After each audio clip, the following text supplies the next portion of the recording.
I'm Captain Brianna Vega, 31 years old, U.S. Army Black Hawk pilot, call sign Reaper 6. For years, I was the steady one, the daughter who showed up, paid off debts, handled crises, and never asked for much in return. But when I came home from 14 months in Mosul and my own family laughed at my call sign over dinner, called it, made up, a video game name, I made a different choice. I stopped explaining myself. Have you ever been mocked or dismissed by someone you'd done everything for? If so, tell me your story in the comments. You're not alone. Before I get into what happened, let me know where you're watching from. And if you've ever had to stand up for yourself after being undervalued, hit that like button and subscribe for more real stories about respect, boundaries, and reclaiming your worth. Because what happened next changed everything. I came home on a Friday in late September, the kind of Virginia afternoon where the air still held summer, but the trees were starting to turn. My duffel hit the floor of my parents' foyer with a thud that felt heavier than it should have. 14 months. That's how long I'd been gone this time, longer than any previous deployment. Mom came around the corner wiping her hands on a dish towel, and for a second, we just looked at each other. "Brianna," she said, and then I was in her arms, breathing in the same floral detergent smell from childhood. Dad appeared behind her, slower, more reserved. He shook my hand, actually shook it, before pulling me into an awkward side hug. "Good to have you back, kiddo," he said. I'd grown up in this house. Knew every creak in the floorboards, every stain on the kitchen counter. But standing there in my civilian clothes, jeans and a plain gray hoodie, I felt like a visitor. The dining room table was set for 5. Ethan and Lena were coming over. A welcome home dinner, Mom had said on the phone. Nothing fancy, just family. Nothing fancy. That was the theme of my relationship with them, really. Nothing too serious, nothing too deep. When I joined ROTC at 20, Dad had called it a good way to pay for school. When I got my commission, Mom told her book club I was doing something with helicopters. When I made captain at 28, Ethan asked if that meant I got to park closer to the building. They loved me. I knew that. But they'd never quite figured out what to do with me. I'd always been the steady one. The problem solver. When Ethan's car got repossessed during my second deployment, I'd sent him $3,000 from my combat pay. When Mom's roof needed replacing, I'd coordinated the contractors from a base in Germany. When Lena struggled to pay her freshman year housing deposit, I'd covered it without asking for repayment. It's what you did for family. You showed up. You fixed things. But there was an imbalance I'd started to notice, especially over the last few years.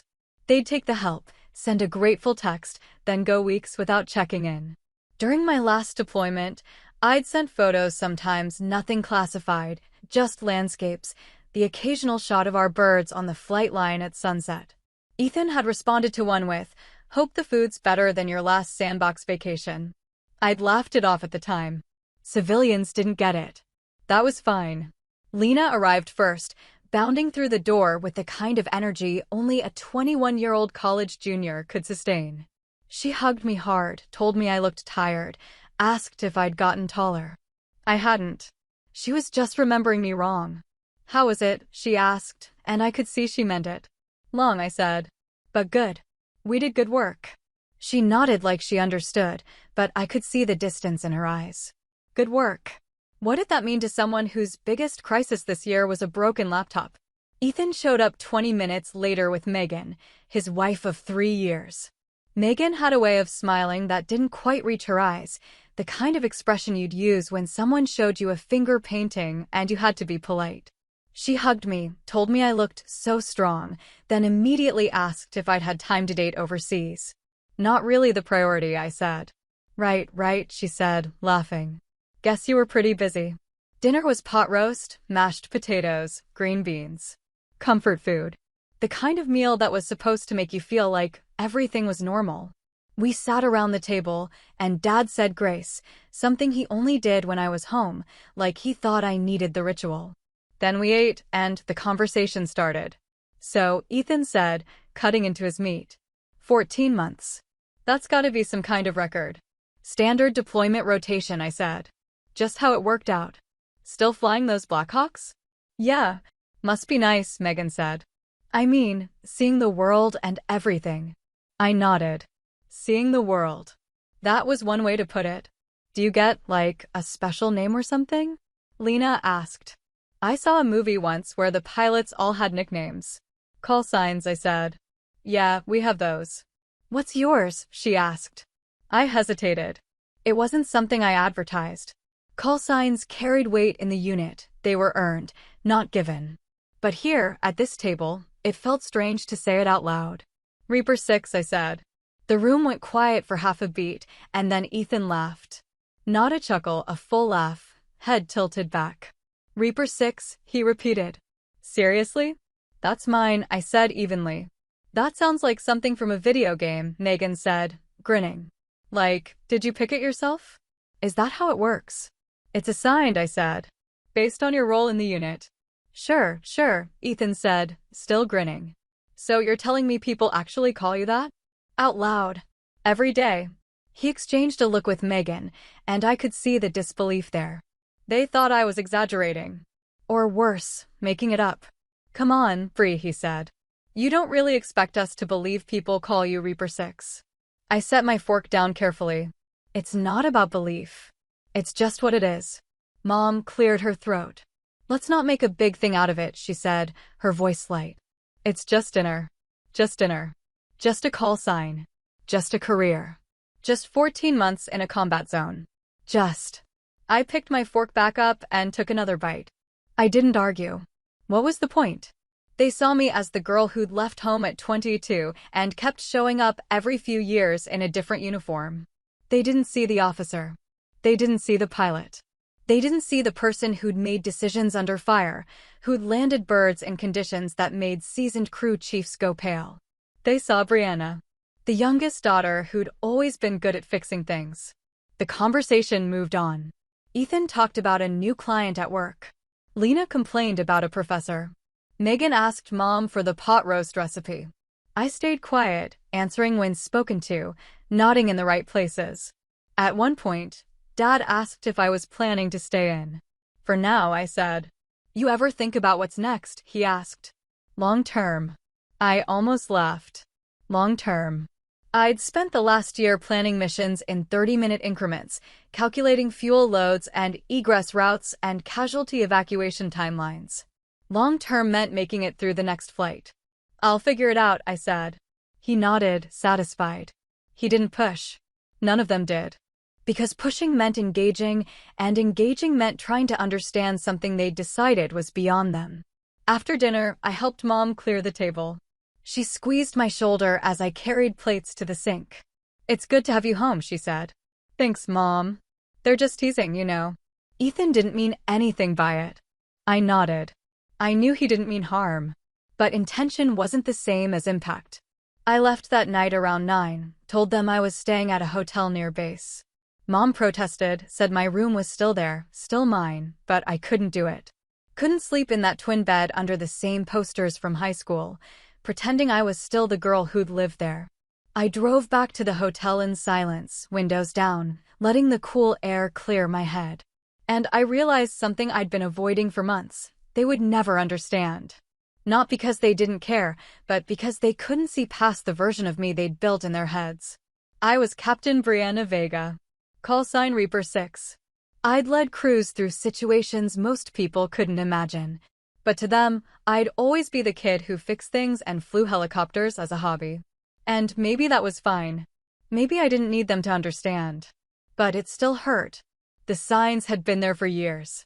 I just hadn't wanted to see them. It started small. Text messages that took days to get responses.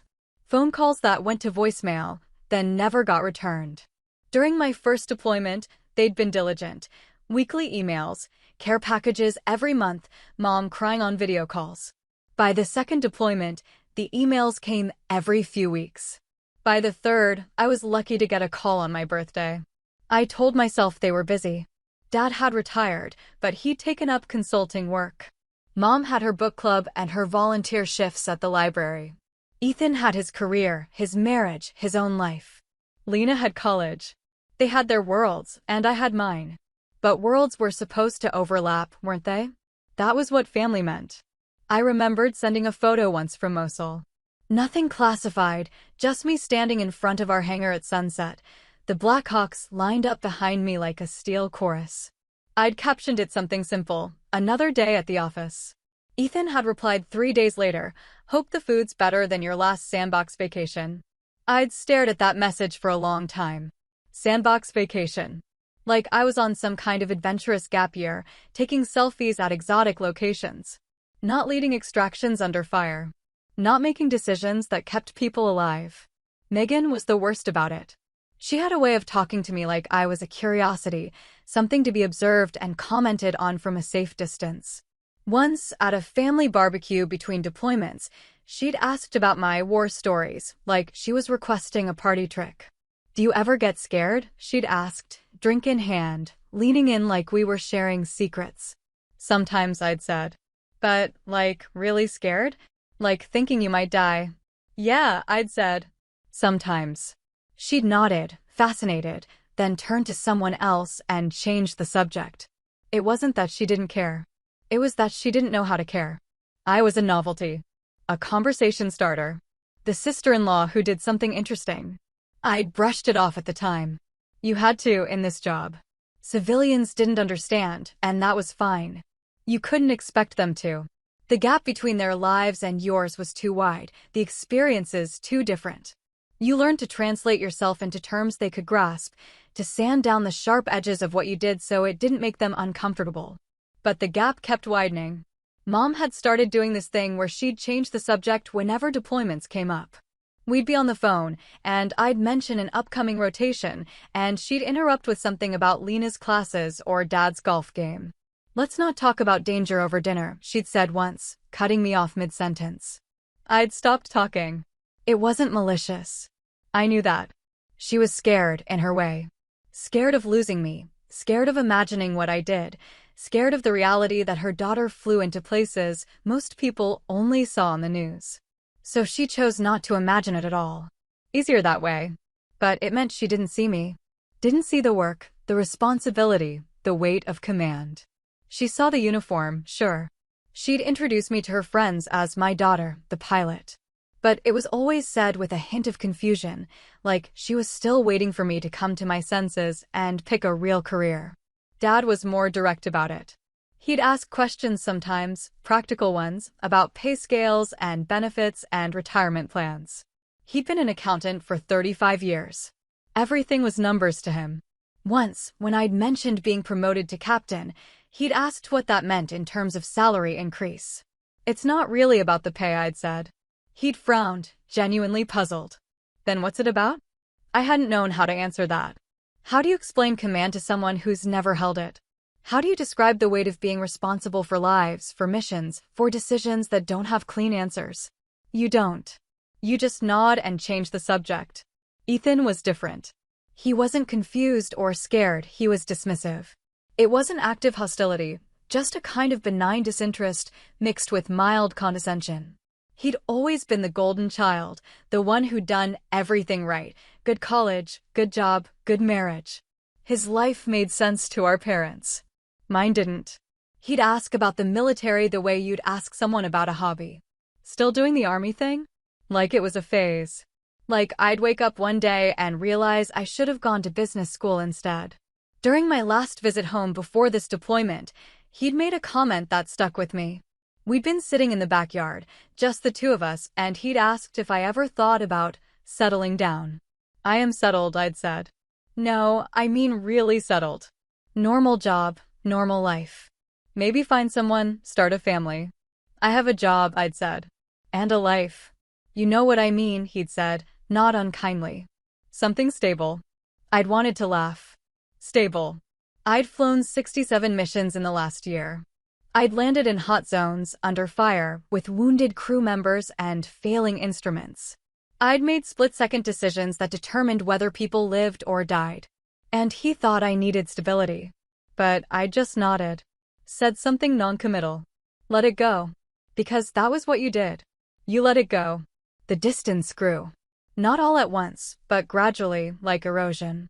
Each dismissive comment, each subject change, each unreturned call wore away a little more of the connection. By the time I left for this deployment, I'd stopped expecting them to understand. I told myself it didn't matter. I had my crew, my unit, the people who got it. That was enough. But standing in that hotel room the night after the welcome home dinner, staring at my reflection in the bathroom mirror, I realized I'd been lying to myself. It did matter. They were my family. And they saw me as a stranger. The betrayal wasn't what they'd said. It was what they couldn't see. I'd given them everything. Paid off debts, covered emergencies, shown up when they needed me. I'd been loyal, reliable, constant. And in return, they'd given me polite detachment and casual mockery. They'd laughed at my call sign. At the name I'd earned through blood and fire and decisions that still woke me up at night. They'd laughed because they thought it was make-believe. And maybe that hurt most of all. Not that they didn't understand what I did, but that they thought I'd lie about it. I sat on the edge of the hotel bed and pulled out my phone. Scrolled through old messages. Saw the pattern I'd been ignoring, me reaching out, them responding days later with one-line answers. Me sharing pieces of my life, them changing the subject. I wasn't angry. Anger would have been easier. I was just tired. Tired of translating myself. Tired of making myself smaller so they'd feel comfortable. Tired of pretending their indifference didn't sting. I opened my email and looked at the commendation letter sitting in my drafts. The Distinguished Flying Cross. For the Mosul extraction, the one where we'd lost comms and landed under fire to pull out a wounded team. Colonel Hayes had written the recommendation himself. It wasn't official yet, wouldn't be for another few weeks, but it was coming. I thought about showing them. Proving it. But what would that accomplish? They'd nod, say they were proud, then go back to not understanding. No. If they were going to see it, it wouldn't be because I showed them. It would be because the world did. I closed the email and turned off the light. Tomorrow, I'd go back for one more dinner. Play the part. Be the daughter they expected. And then I'd leave. Not dramatically, not with speeches or confrontations. Just quietly, the way you step away from something that doesn't fit anymore. They'd never respect words. But maybe someday they'd see. And maybe that would be enough. The second dinner was Mom's idea. One more meal before you head back to base, she'd said. I hadn't corrected her. I wasn't heading back to base, not officially. I had 3 weeks of leave left. But it was easier to let her think I was busy, needed elsewhere. I showed up at 6, same as before. Ethan and Megan were already there, drinks in hand. Lena was running late, something about a study group. The house smelled like roasted chicken and garlic. Glad you could make it, Dad said, like I'd had a choice. We settled into the dining room, same seats as before. The conversation was lighter this time, more careful. Like they'd all agreed not to push. Ethan asked about my plans, and I gave vague answers. Megan talked about a vacation they were planning to Costa Rica. Mom fussed over whether the chicken was too dry. It was fine. Surface level fine. I was cutting into my chicken when the TV in the living room cut to a loud chime, the breaking news sound that makes everyone stop talking. Dad had left it on CNN, volume low, the way he always did during dinner. Should I turn that off? He asked. Leave it, Mom said. Might be something important. The anchor's voice carried into the dining room. We're bringing you exclusive footage tonight from a recently declassified military operation in Iraq.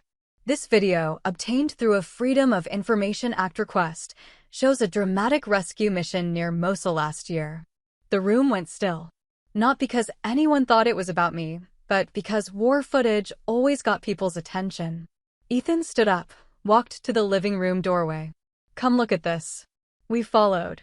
All of us, plates abandoned, drawn by the same morbid curiosity people always have when someone else's danger becomes entertainment. The screen showed aerial footage, grainy, but clear enough. A Black Hawk coming in fast and low over a bombed-out street, dust and smoke everywhere. Tracers lit up the twilight ground fire, close enough to be terrifying. The bird didn't waver. Just kept descending, steady, controlled. That's insane, Ethan muttered. Who would fly into that? The camera angle shifted, ground footage now, helmet cam from one of the soldiers being extracted. You could hear the rotor wash, the shouting, the controlled chaos of a hot extraction. And underneath it, calm and clear over the radio, Reaper 6, dust off complete. We're wheels up in 30 seconds. My voice. Mom's hand went to her mouth. The footage kept rolling. The Black Hawk lifted off, took fire on the climb out, banked hard left. You could see the crew chief returning fire from the door. Then the feed cut back to the studio. The anchor looked directly at the camera. The pilot of that aircraft was U.S. Army Captain Brianna Vega, who was later awarded the Distinguished Flying Cross for actions during this mission. 3 soldiers were successfully extracted under heavy fire, with no casualties. The Pentagon declassified this footage earlier this week. Silence. Complete, suffocating silence. I hadn't moved. Hadn't reacted. I just stood there in the doorway, watching my family process what they'd just seen. Lena walked in from the front door, late, oblivious. Sorry. Traffic was. She stopped when she saw everyone frozen in front of the TV. What's going on? That was Brianna, Mom whispered. What was Brianna? On the news, Ethan said. His voice was strange. Hollow. That was her. Flying that helicopter. Lena looked at the TV, then at me. Wait. That footage, that was you. I nodded once. The call sign they said, Megan said slowly. Reaper 6. That's what you said at dinner. She stopped herself, but the damage was done. Ethan turned to look at me. His face had gone pale. Jesus, Bri. That was real. You actually, yeah, I said quietly. When did this happen? February. Last year. And you didn't tell us? I tried, I said. Not angry, just factual. I sent photos. Updates. You made jokes about sandbox vacations. He flinched. Mom was crying now, silent tears running down her face. Dad had sunk into his armchair, staring at the TV even though they'd moved on to the next story. The Distinguished Flying Cross, Megan said, still processing. That's a big deal, isn't it? Yeah, Lena said softly. It's a really big deal. I didn't elaborate. Didn't need to. The footage had said everything I couldn't. Why didn't you tell us it was that serious? Mom asked. We thought you were just. I don't know. Flying supplies or something. I did tell you, I said. You didn't want to hear it. That's not fair, Ethan said, but there was no conviction in his voice. Isn't it? I kept my tone level. Not accusatory, just honest. Last week, you laughed when I told you my call sign. You said I made it up. You thought I was exaggerating. We didn't know, he said. You didn't ask. The words landed like stones. Dad finally spoke. I think we owe you an apology. You don't owe me anything, I said. But maybe you could try to understand that when I tell you something about my life, I'm not making it up. I'm not exaggerating. I'm just telling you the truth. Mom crossed the room and hugged me hard. I'm sorry, she whispered. I'm so sorry. I let her hold me, but I didn't cry. Didn't crumble. I'd done my crying months ago, alone in a barracks room halfway around the world, wondering why the people who were supposed to know me best couldn't see me at all. When she pulled back, her face was wrecked. Were you scared? During that mission? Terrified, I said. But you didn't sound scared. On the radio. That's the job. She nodded like she was starting to understand, even though I knew she wasn't. Not really. But maybe understanding wasn't the point. Maybe belief was enough. Ethan stepped forward. I'm sorry, Bri. I really am. I didn't take it seriously. I should have. Yeah, I said. You should have. He looked like he wanted to say more, but I wasn't interested in a long conversation. Not now. Not here. Lena was still staring at the TV, even though they were talking about stock markets now. You're actually a war hero, she said quietly. I'm a pilot, I said. Who did her job? Don't downplay it, Dad said. His voice was rough. You saved lives. That's not nothing. I know it's not nothing, I said. I've always known that.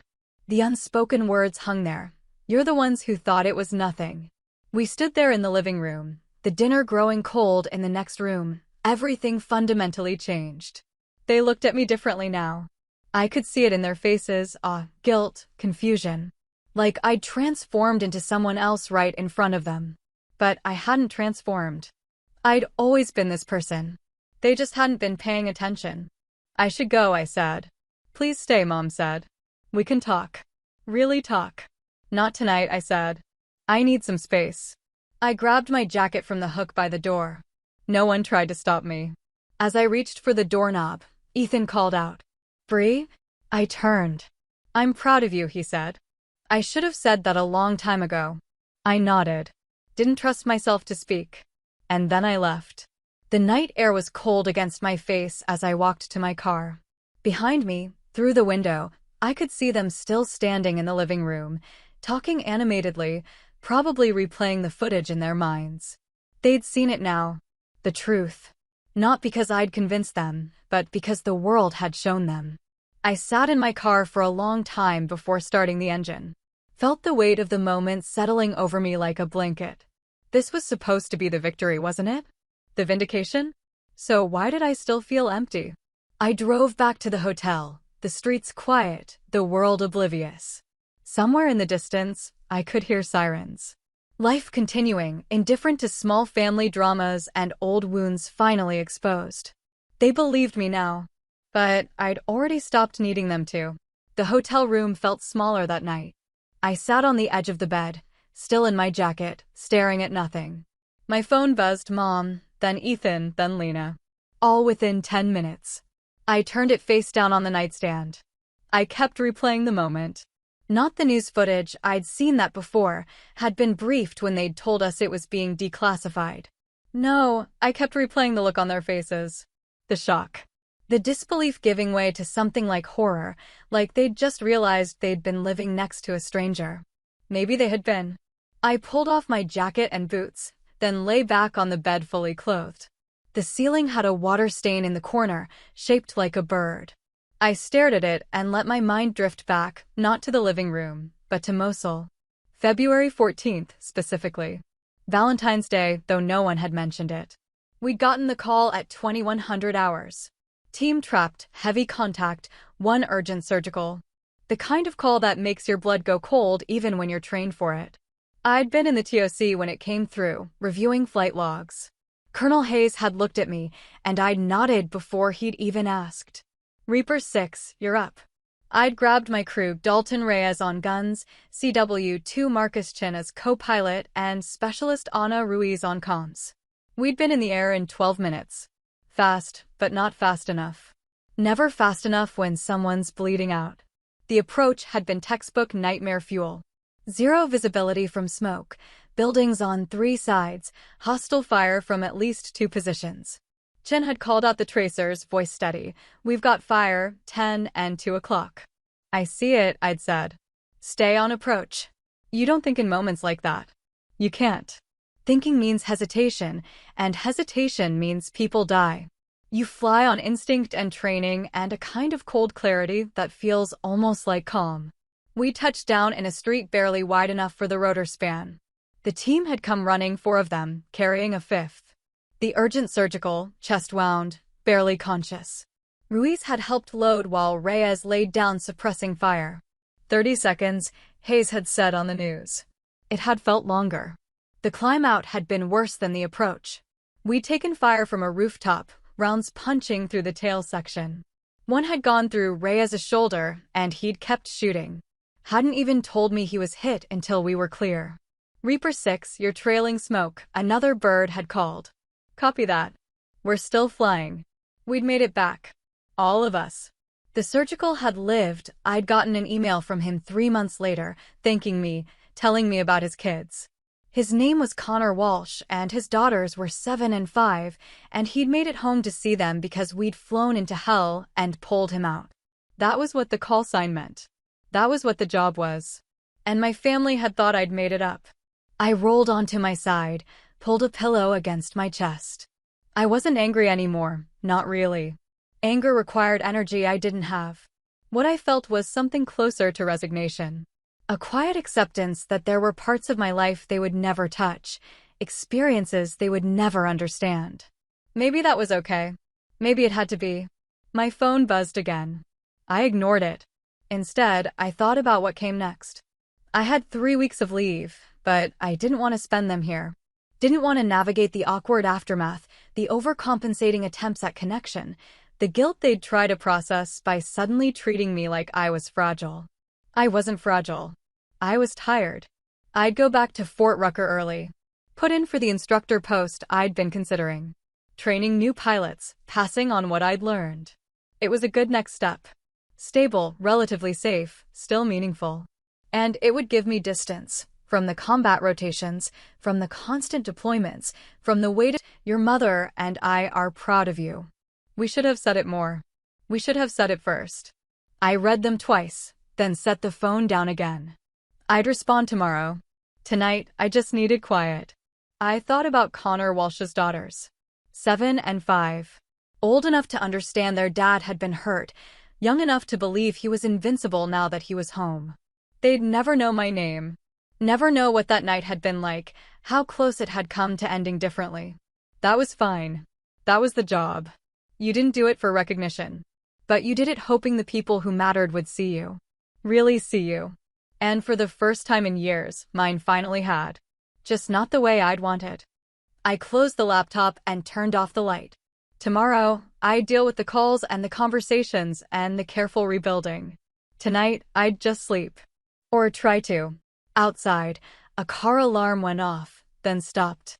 The hotel's heating system clicked and hummed. Normal sounds. Safe sounds.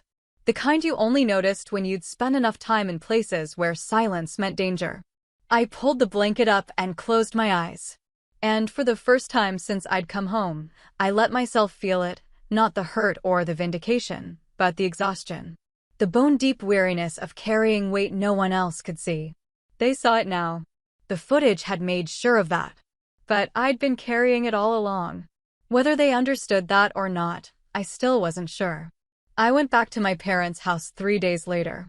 Not because they'd asked, though they had, repeatedly, but because leaving without closure felt wrong. Unfinished. Mom opened the door before I'd reached the porch. Her eyes were red-rimmed, face drawn. She'd been crying, probably more than once. "Come in," she said. "Please." The house was quiet. Just her and Dad. Ethan and Lena had been told to give us space. Smart. We sat in the living room, me on the couch, them in the chairs across from me. The TV was off. The silence felt deliberate, weighty. "We've been talking," Dad said. "Your mother and I. About everything." I waited. "We realize we haven't been fair to you," he continued. "We didn't take your career seriously. We didn't listen when you tried to tell us. We were scared," Mom added. "Every time you deployed, I was terrified. So I pretended it wasn't as dangerous as it was. I convinced myself you were safe." "I understand," I said. And I did. Fear made people do strange things. "But that's not an excuse," Dad said.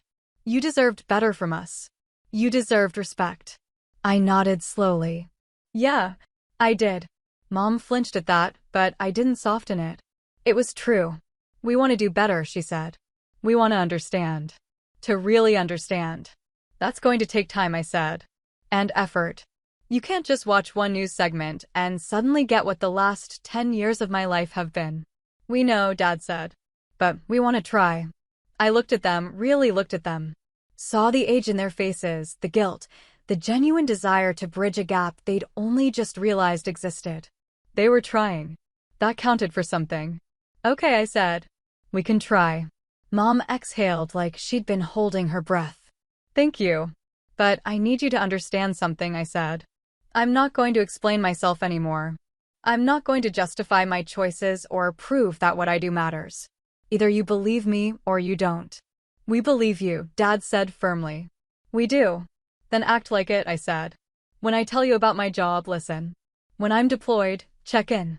When I come home, don't treat it like I'm returning from vacation." "We will," Mom said. "I promise." I wanted to believe her. Part of me did. But another part, the part that had learned to protect itself, remained skeptical. Words were easy. Actions were what mattered. "I'm putting in for an instructor position," I said. "At Fort Rucker. If it goes through, I'll be stateside for the next few years." Mom's face brightened. "That's wonderful." "It means fewer deployments," I said. "But it doesn't mean I'm leaving the Army." "We understand," Dad said. We talked for another hour. They asked questions, real ones, not the surface-level inquiries from before. What was flight school like? How did I get my call sign? What happened during missions I couldn't tell them about? I answered what I could, kept the classified details vague. They listened. Actually listened. And slowly, carefully, something started to shift. It wasn't forgiveness, not yet. But it was movement. When I stood to leave, Mom hugged me again. I love you, she said. I'm so proud of you. I know, Mom. Do you? She asked. Because I don't think we've said it enough. You haven't, I said honestly. But you're saying it now. She held me tighter. Ethan called that evening. I was back at the hotel, packing my things when the phone rang. Hey, he said when I answered. Hey, can we talk? In person? I hesitated, then agreed. We met at a coffee shop near the highway, neutral territory. He looked rough. Tired. Like he hadn't been sleeping well. I've been thinking about what you said, he started. About how I didn't take you seriously. About the jokes. Okay. I was an asshole, he said bluntly. And I'm sorry. I stirred my coffee, said nothing. I think I was jealous, he continued. Which is stupid, because you were literally risking your life, but I was jealous that you had this thing, this purpose, and I was just selling software. There's nothing wrong with selling software, I said. I know. But it's not the same, is it? You're actually doing something that matters. What you do matters too, I said. Just differently. He shook his head. You don't have to be nice about it. I'm not being nice. I'm being honest. The world needs people who do what you do. It also needs people who do what I do. They're different roles. He looked at me for a long moment. When did you get so wise? I'm not wise, I said. I'm just tired of pretending things are more complicated than they are. We sat in silence for a while. Then he asked, are we okay? We're getting there, I said. But it's going to take time. I know. And you can't make jokes about my job anymore, I added. Not even the friendly kind. Understood. And if I tell you something, you have to believe me. Even if it sounds impossible. I will, he said. I promise. I nodded. Then yeah, we're getting there. He smiled, small, but genuine. Thank you. For what? For giving me another chance. I finished my coffee, didn't answer right away. Finally, you're my brother. That's what family does. Even when family screws up? Especially then. We left the coffee shop together, stood in the parking lot for a moment. He hugged me quick, awkward, but real. Be safe, he said. Wherever you end up. Always am. Reaper 6, he said, testing it out. It suits you. I smiled despite myself. Thanks. I drove back to the hotel and finished packing. Tomorrow, I'd head south. Start the next chapter. The transition felt right, not an ending, but a shift. My phone buzzed one more time. Lena, love you, sis. Proud of you. Always have been, even when I didn't know how to show it. I typed back, love you too. And for the first time in days, I felt something like peace. They'd never fully understand. That was okay. Understanding wasn't required. Belief was. Respect was. And maybe slowly we were getting there. I turned off the light and lay down. Tomorrow would come. New challenges, new students, new ways to matter. But tonight, I could rest. Finally. Fort Rucker in Alabama felt different than Fort Belvoir. Hotter, flatter, less tethered to the civilian world. It was pure army, helicopters overhead constantly, the smell of fuel and cut grass, the sound of rotors beating against humid air. I arrived in late October. The instructor position had gone through faster than I'd expected. Colonel Hayes had written me a recommendation that probably could have gotten me assigned to the moon if I'd asked. Within 2 weeks, I had base housing, a schedule, and a roster of 12 new students. The work was different. Instead of flying combat missions, I was teaching people how to survive them.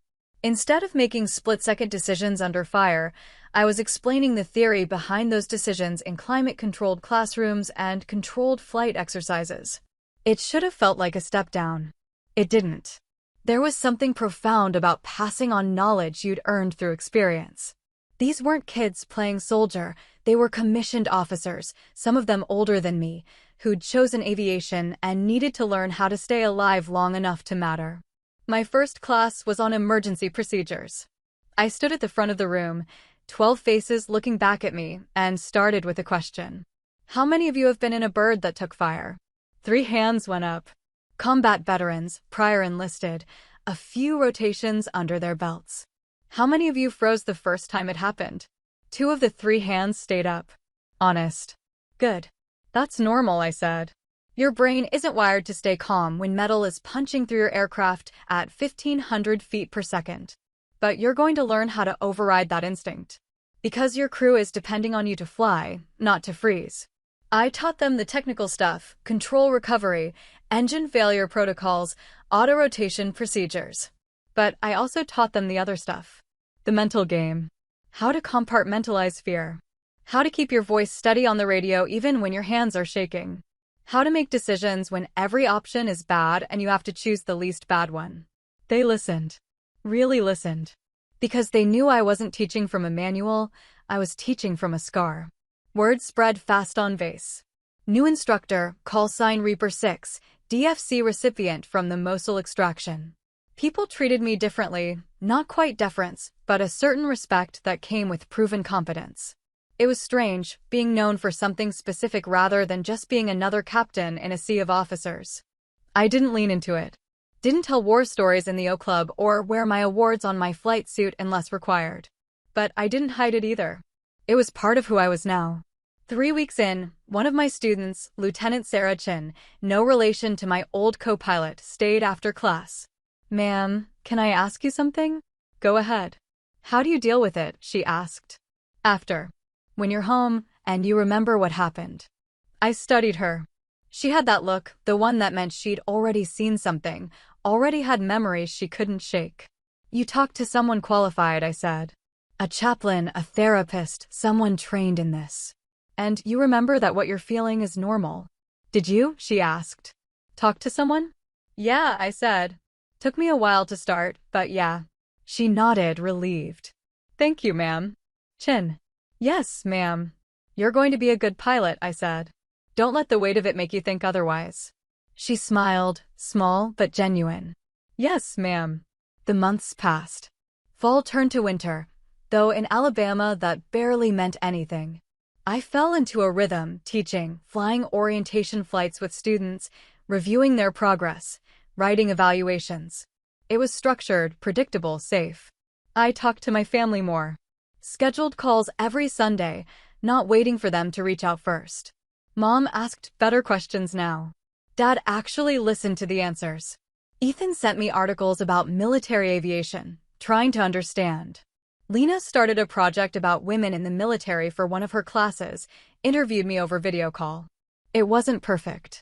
Sometimes they still said things that revealed how little they grasped about my world. But they were trying. That counted. In January, the awards ceremony happened. The Distinguished Flying Cross, officially presented. My family flew down for it, all of them, even Megan. They sat in the audience at the base chapel, dressed in their best clothes, watching as the colonel pinned the medal to my uniform. For heroism while participating in aerial flight, the citation read, Captain Vega's exceptional skill and courage under fire directly resulted in the successful extraction of 5 personnel from a hostile environment, preventing certain casualties. I stood at attention, stone-faced, the way you're supposed to. But I could see Mom crying in the 3rd row, and Dad with his hand over his heart, and Ethan recording on his phone. Afterward, there was a reception. My students came, some of my fellow instructors, a few senior officers. My family stood awkwardly near the refreshments until Lena dragged them over to introduce themselves. Your Reaper 6 family? One of my students asked. We are, Dad said, and I heard the pride in his voice. Real, unfiltered pride. She's a legend, sir, the student said. Best instructor on base. Dad smiled. We're starting to understand that. I watched from across the room, talking to Colonel Hayes about the next class rotation. Watched my family navigate this world that had always been foreign to them, trying to understand, trying to belong. They didn't belong here. They never would. But they were showing up. That was enough. Hayes noticed where I was looking. Good family. They're learning, I said. He nodded. That's all you can ask. Later, at dinner off base, Ethan raised his glass. To Brianna, he said. Who's been a hero all along, even when we were too stupid to see it. I'm not a hero, I said automatically. You are to us, Mom said quietly. I looked around the table. At their faces, earnest and trying. at the effort they were making, the distance they were closing. Thank you, I said, for being here. Where else would we be? Lena asked. And I realized, maybe for the first time, that I believed her. We'd been broken. We'd hurt each other. But we were rebuilding. Slowly, imperfectly, but genuinely. The gap would never fully close. They'd never fully understand what I'd seen, what I'd done, what the job had cost. But they didn't need to understand everything. They just needed to respect it. And finally, they did. I went to bed that night in my base housing, the medal sitting on my desk in its case. I thought about Connor Walsh's daughters, about Sarah Chen's question, about all the people whose lives intersected with mine in ways they'd never fully know. I thought about my family, sleeping in a hotel across town, probably rehashing the ceremony, trying to process what they'd witnessed. And I thought about Mosul. That street, those 30 seconds, the weight of decisions made under fire. I'd done my job. I'd saved lives. I'd earned the call sign, earned the respect, earned the medal. But more than any of that, I'd earned peace with myself. They'd needed the news footage to believe me. They'd needed the ceremony to see me. But I'd always known who I was. And that, in the end, was what mattered most. 2 years later, I stood at the edge of the flight line watching one of my former students, now Captain Sarah Chen, receive her wings. She'd completed advanced training, passed her evaluations, earned her first assignment. She was ready. The ceremony was small, just her family and a few instructors. I wasn't required to be there, but I'd come anyway. You showed up for your people. Chen saw me in the crowd and smiled. After the official part ended, she made her way over. Thank you for coming, ma'am. Wouldn't miss it, I said. Congratulations. I'm nervous, she admitted. Good, I said. Means you're taking it seriously. Did you ever stop being nervous? She asked. Before flights. I thought about it. No. I just learned to use it. Fear keeps you sharp as long as you don't let it control you. She nodded, absorbing that. Will you tell me one thing? Before I go. Sure. That mission. Mosul. Were you scared? Everyone asked eventually. It was always the same question. Terrified, I said. Every second. But you did it anyway. That's the job, I said. You do it anyway. She smiled. Reaper 6. That's me. Think I'll earn a call sign like that? You'll earn your own, I said. Better, probably. She laughed, then hugged me, quick and unprofessional, but genuine. Thank you. For everything. Stay safe out there, I said. And remember what I taught you. Always. I watched her rejoin her family, watched her parents hug her, watched the pride on their faces. They understood what she was about to do. They believed in her. That was the difference. My own family had arrived the day before. They were visiting for Thanksgiving, becoming an almost annual tradition now. Mom was attempting to cook a turkey in my tiny base housing kitchen. Dad was watching football. Ethan and Megan had brought their new baby, a daughter named Claire.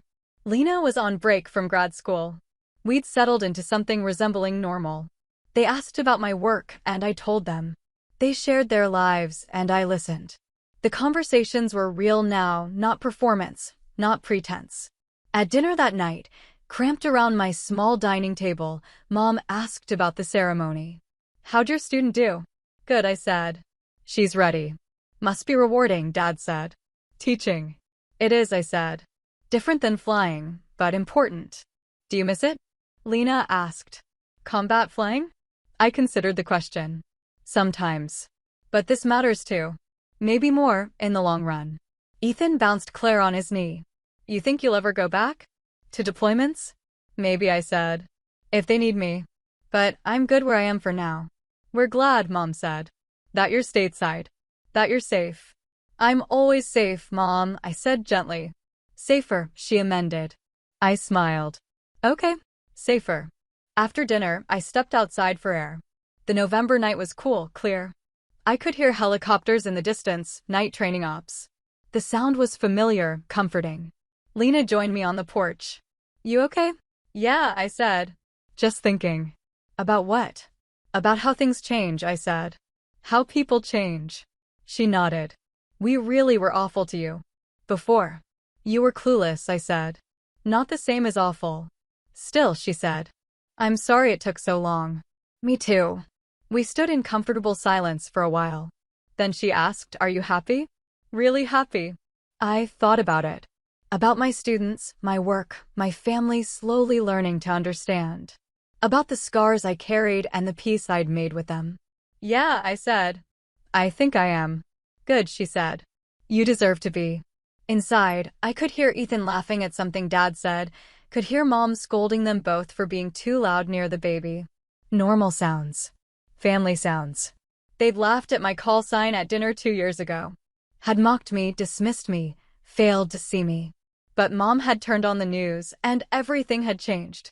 Not because of the news, because of what the news revealed. The truth I'd been trying to tell them all along. I wasn't bitter about it anymore. Wasn't hurt. They'd needed proof, and life had given it to them. That was fine. We'd all moved forward.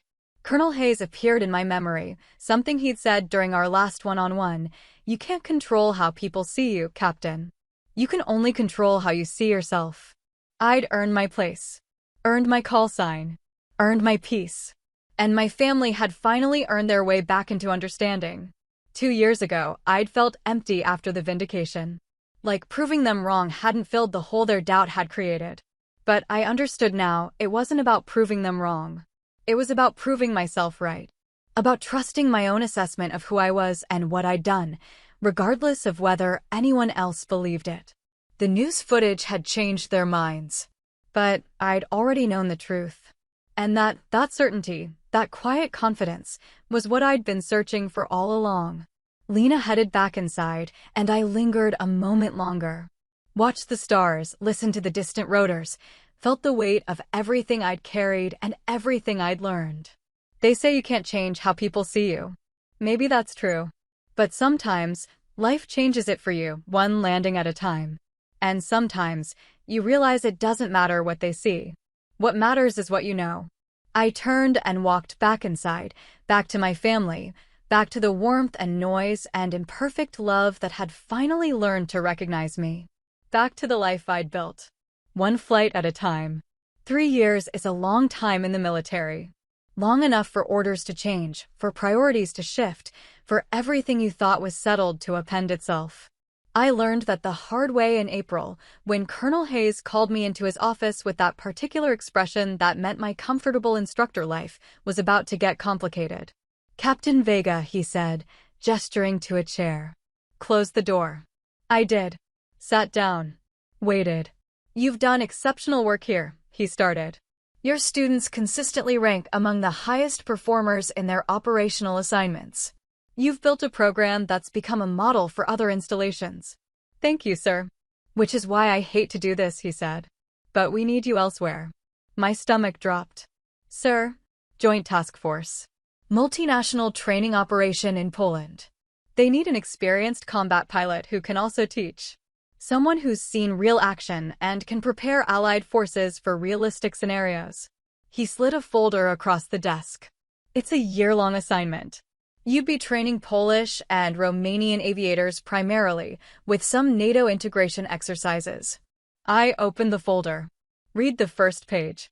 Felt the weight of it settling over me. "When?" I asked. 8 weeks. June 1st. I nodded slowly. A year in Poland. A year away from the comfortable rhythm I'd built, the life that finally made sense, the family relationships I'd carefully reconstructed. "This is voluntary," Hayes said, reading my face. "I can find someone else. But you're my first choice. You're everyone's first choice. Can I think about it?" "Take 48 hours," he said. "But Brianna, this is the kind of assignment that shapes a career. You do well here, you're looking at major ahead of schedule. Maybe even a command position after that." I left his office with the folder under my arm and a decision weighing on me like extra fuel load. That night, I called my family. Conference call, something we'd started doing monthly, everyone on at once. It was chaotic, but it worked. "Poland?" Mom said when I told them. "That's so far." "It's Europe, Mom. Not Mars." "For a year." Ethan asked. "What about your students here?" "They'd assign someone else," I said. "It's not about me specifically. It's about the program." "But you built the program," Lena pointed out. She was finishing her PhD now, writing her dissertation on military family dynamics. This conversation was probably going to end up in her research. Programs outlive their builders, I said. That's the point. Do you want to go? Dad asked. The practical question, the one that mattered. I paused. Did I? Part of me loved the idea, new challenge, new environment, the chance to work with international forces and expand my skill set. Part of me hated it, leaving stability, leaving the life I'd fought to build, starting over again. I don't know, I admitted. It's a good opportunity. But, Mom prompted. But I'm tired of starting over, I said.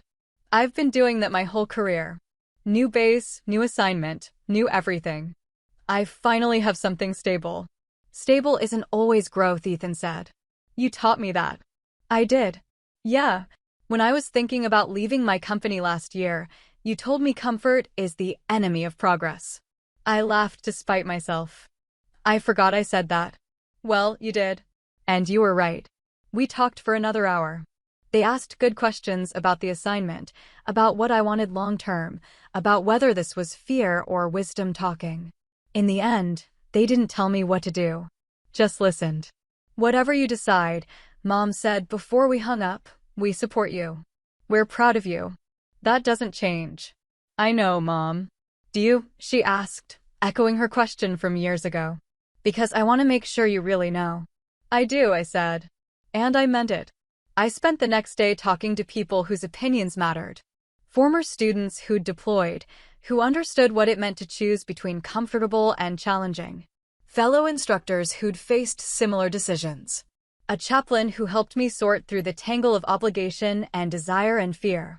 By the evening of the second day, I knew. I found Colonel Hayes in his office, late as usual. Sir, I said. I'll take it. He smiled. Good. I'll notify the task force commander. One condition, I said. He raised an eyebrow. Captain, when I come back, I want to be considered for a command position. Not just instruction. Actual operational command. He studied me for a moment. You thinking long-term career? I'm thinking I've spent 3 years teaching people how to lead, I said. Maybe it's time I did it again myself. Fair enough, he said. I'll make sure that's documented in your eval. Do well in Poland, and you'll have options. The next 8 weeks were a blur. Out processing, briefings, medical updates, language basics, enough Polish to be polite, enough NATO protocol to not embarrass myself. I handed off my students to Captain Rodriguez, a solid pilot who'd understand what I'd built and maintain it. Sarah Chin, now deployed in Germany, sent me an email. Heard you're heading to Europe. Buy you a beer if our schedules align. I wrote back, deal. My family came to visit one last time before I left. We spent a long weekend in Alabama, nothing special, just time together.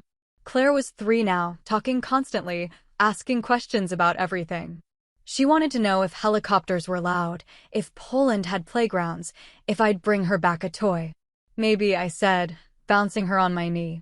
If I find a good one. A helicopter toy, she specified. Ethan laughed. Kid knows what she wants. On the last night, we had dinner at a restaurant off base, Italian place, nothing fancy. Over pasta and wine, the conversation turned reflective. Remember when you came home 5 years ago? Lena asked. That first dinner? Unfortunately, I said. I was such an idiot, Ethan said. We all were. You were civilians, I said. You didn't know. We should have known to trust you, Mom said quietly. That's what I regret most. Not that we didn't understand, that we didn't believe you. We're past it, I said. Really? Are we? Dad asked. Or are you just saying that? I considered the question honestly. We're past it. What happened then made us better now. I wouldn't change that. Even the painful parts? Lena asked. Especially those, I said. Pain teaches things comfort never could. Megan, who'd been quiet most of the evening, spoke up. Can I say something? Of course, I said. I was the worst, she said. That first dinner. The video game comment. I was condescending and dismissive, and I'm ashamed of it. Megan, no, let me finish, she said. I didn't understand military service. I'd never known anyone who served. And instead of admitting my ignorance and learning, I made jokes. I made you feel small. And I'm sorry. I reached across the table, squeezed her hand. Thank you. That means a lot. You've taught me more than you know, she said. About courage and sacrifice and what it means to actually serve something bigger than yourself. The table went quiet. Claire, sensing the mood, climbed into my lap. Ampri. Yeah, sweetheart. Are you scared? To go far away. I looked around the table. At these people who'd hurt me and healed me, who'd failed me and found me, who'd become the family I needed them to be. A little, I admitted. But that's okay. Being scared means it matters. Mommy says brave means doing it even when you're scared, Claire said. Your mommy's smart, I said. Ethan grinned. Don't tell her that. Her head's big enough already. We laughed, and the heaviness lifted. The rest of dinner was lighter, jokes and stories and plans for visits. Mom made me promise to call every week. Dad slipped me an envelope with money for emergencies. Lena said she'd fly out sometime during the year if her schedule allowed. They drove me to the airport. All of them, crammed into Ethan's SUV, Claire singing songs in her car seat. At the departure curb, we did the awkward shuffle of too many people trying to hug one person. Be safe, Mom said, crying despite her best efforts. Always am, I said. We love you, Dad said. We're proud of you. Don't forget that. I won't. Claire gave me a drawing she'd made, stick figures holding hands under a helicopter. So you remember us, she said. I folded it carefully and put it in my pocket. I could never forget you. I watched them drive away, watched Ethan's SUV disappear into traffic.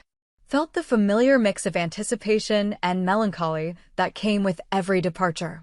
But this time was different.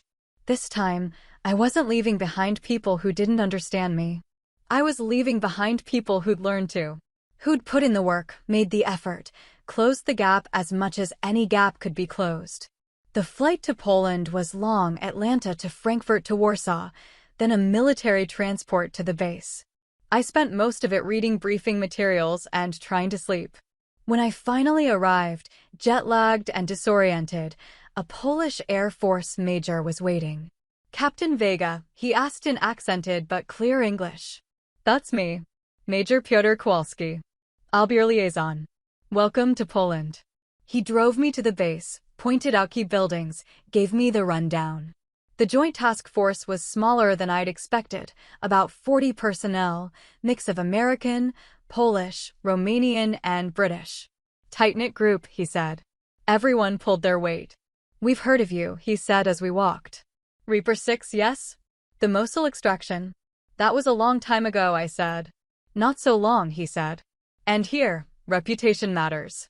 The pilots you'll train, they need to know you've done this for real. I settled into my quarters, unpacked my gear, hung Claire's drawing on the wall.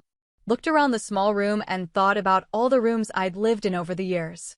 All the temporary homes, all the fresh starts. But I wasn't starting fresh. Not really. I was building on what I'd already built, on skills earned, lessons learned, relationships forged. The work started immediately.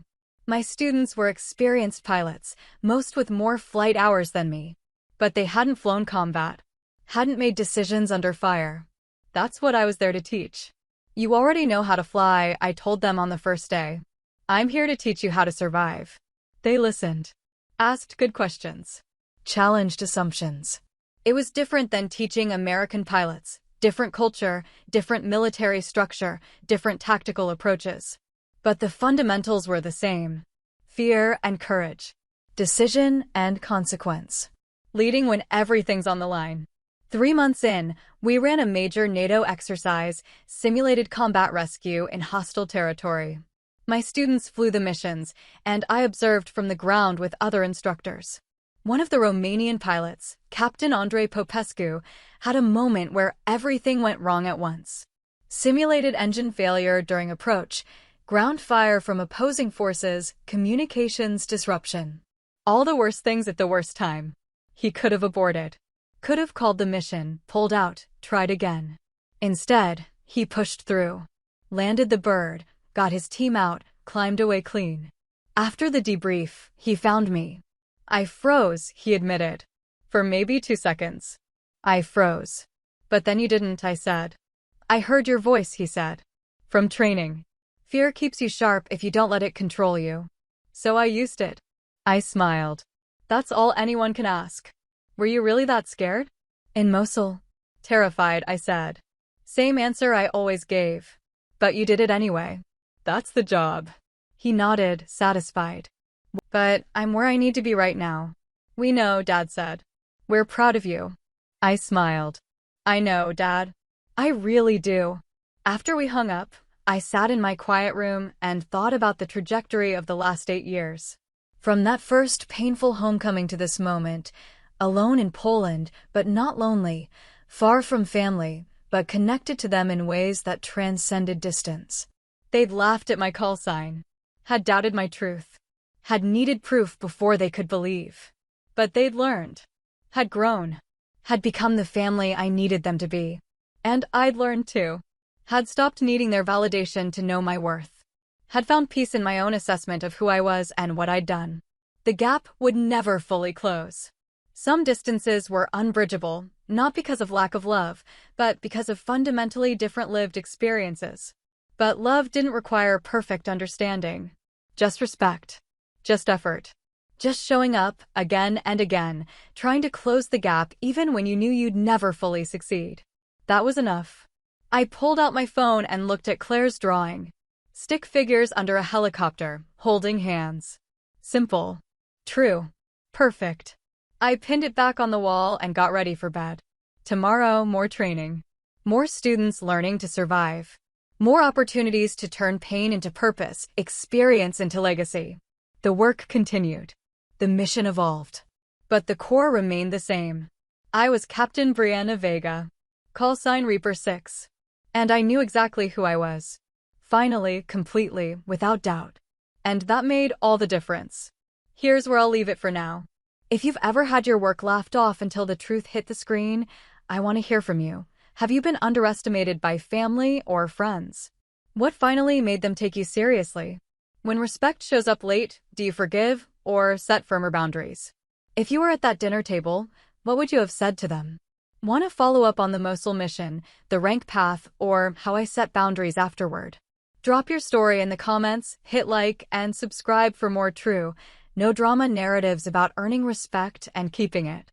Share this with someone who needs a quiet win today, and tap the bell so you don't miss what comes next.